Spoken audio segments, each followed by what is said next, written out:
যুদ্ধের আগে থেকে ইরান বারবার কঠোর প্রতিক্রিয়ার হুঁশিয়ারি দিয়েছিল।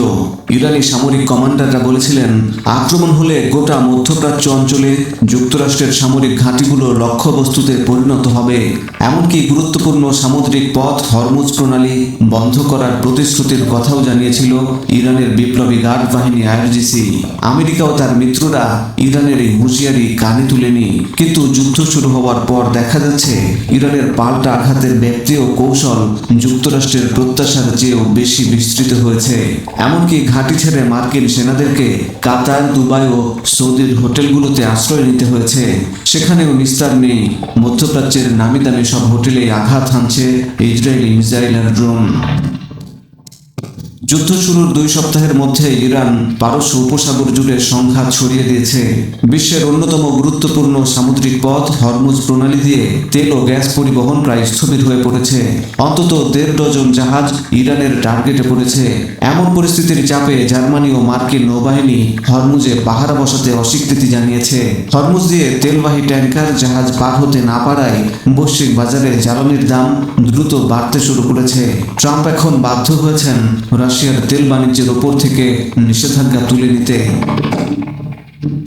যুক্তরাষ্ট্রের জায়নিস্ট ও যুদ্ধবাজ প্রতিরক্ষা মন্ত্রী পিট হেগসেথ শেষ পর্যন্ত স্বীকারও করেছেন, ইরানের প্রতিক্রিয়া এরকম বিস্তৃত হবে তা পুরোপুরি অনুমান করতে পারেননি। আমেরিকা অনুমান করতে না পারলেও বিশ্লেষকরা কিন্তু ঠিকই তা অনুমান করতে পেরেছিল এবং ট্রাম্পকে সেজন্য সতর্ক করা হয়েছিল। কিন্তু ট্রাম্প তাতে পাত্তা দেননি। এখন যুদ্ধের চাপ সামলাতে তাকে নতুন করে কয়েক হাজার মেরিন সেনা মধ্যপ্রাচ্যে জড়ো করতে হচ্ছে। সে সঙ্গে দক্ষিণ কোরিয়ায় মোতায়েন করা থার্ড মিসাইল ডিফেন্স ফেরত এনে জর্ডানে স্থাপন করা লাগছে। সামরিক বিশ্লেষকদের মতে ইরান তার প্রত্যাশার চেয়েও কঠোর জবাব দিচ্ছে। সীমিত সামরিক সম্পদ থাকা সত্ত্বেও ইরান গোয়েন্দা তথ্য, স্যাটেলাইট ছবি এবং আধুনিক প্রযুক্তি ব্যবহার করে বড় ধরনের আঘাত হানতে সক্ষম হয়েছে। এখন মার্কিন সমর বিশেষজ্ঞরাও বলছেন, কম সম্পদ ব্যবহার করে সবচেয়ে বেশি ফল অর্জনের দৃষ্টান্ত সম্ভবত ইরানই তৈরি করেছে। ইরান শুধু যুক্তরাষ্ট্রের সামরিক ঘাঁটির অবস্থানই জানে না, বরং মার্কিন বাহিনীর দৈনন্দিন কার্যক্রম ও চলাচলের ধরন সম্পর্কেও তাদের বিশদ ধারণা রয়েছে। উপসাগরীয় দেশগুলোর খুব কাছাকাছি অবস্থান করায় ইরান মার্কিন অবস্থানগুলোতে স্বল্প পাল্লার ক্ষেপণাস্ত্র ও ড্রোন পাঠাতে পারছে। অনেক ক্ষেত্রে এসব হামলা মাত্র কয়েক মিনিটের মধ্যে লক্ষ্যবস্তুতে পৌঁছে যাচ্ছে। এমনকি সাইরেন বাজিয়ে সতর্ক করার মতো সময়ও পাওয়া যাচ্ছে না। প্রতিরক্ষা ব্যবস্থাও সক্রিয় হওয়ার মতো যথেষ্ট সময় পাচ্ছে না। আমেরিকার স্থাপন করা রাডার মিসাইল প্রতিরক্ষা ব্যবহার করে ইরানের বেশিরভাগ ক্ষেপণাস্ত্র ড্রোন প্রতিহত করতে পেরেছে আরবরা। কিন্তু একথাও তো সত্যি, উপসাগরীয় অঞ্চলের বহু গুরুত্বপূর্ণ স্থাপনায় ইরান সাফল্যের সঙ্গে আঘাত এনেছে। এর মধ্যে রয়েছে মার্কিন দূতাবাস, সামরিক ঘাঁটি, বিমানবন্দর, ডেটা সেন্টার, হোটেল, সমুদ্র বন্দর এবং তেল গ্যাস স্থাপনা। ইরান ইতোমধ্যে উপসাগরীয় অঞ্চলে যুক্তরাষ্ট্রের মিত্রদের লক্ষ্য করে 3000-এর বেশি ক্ষেপণাস্ত্র ড্রোন ছুড়েছে। হামলার তীব্রতায় আতঙ্কিত হয়ে হোটেল ও সাধারণ বাসাবাড়িতে আশ্রয় নিতে হচ্ছে মধ্যপ্রাচ্যে থাকা মার্কিনীদের। ইরান কিভাবে পৃথিবীর সবচেয়ে শক্তিশালী সামরিক বাহিনীকে ঠেকিয়ে দিচ্ছে?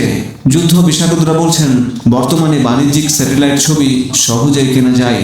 এছাড়া রাশিয়া ও চীনের কাছ থেকে ইরান তথ্য প্রযুক্তিগত সহায়তা পাচ্ছে। এসব সহায়তার ভিত্তিতে নির্ভুলভাবে মার্কিন মিত্রদের উপর আঘাত আনা হচ্ছে।